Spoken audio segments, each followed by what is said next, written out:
5 August সকাল থেকেই থমথমে ছিল রাজধানী ঢাকার পরিবেশ।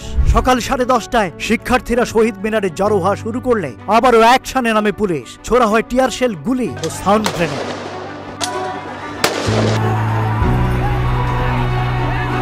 সেনাপ্রধান ওয়াকারুজ্জামান শেখ হাসিনাকে পদত্যাগের উপদেশ দেন এবং বলেন পরিস্থিতি পুরো নিয়ন্ত্রণের বাইরে। আইজিপি বলেন পুলিশও বেশি সময় কঠোর অবস্থান ধরে রাখতে পারবে না। শেখ হাসিনার বোন শেখ রেহানা ও পুত্র সজীবজ জয় বলেন পদত্যাগ করতে। পরে তিনি পদত্যাগে রাজি হন এবং জাতির উদ্দেশ্যে একটি ভাষণ রেকর্ড করতে চান।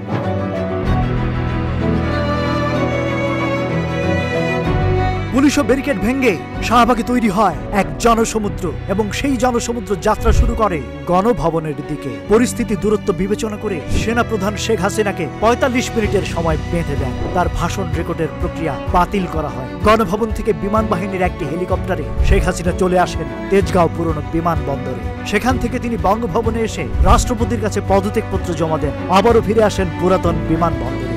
বিমান বাহিনীর একটি পরিবহন বিমানে ভারতে চলে যান শেখ হাসিনা ও শেখ রেহানা।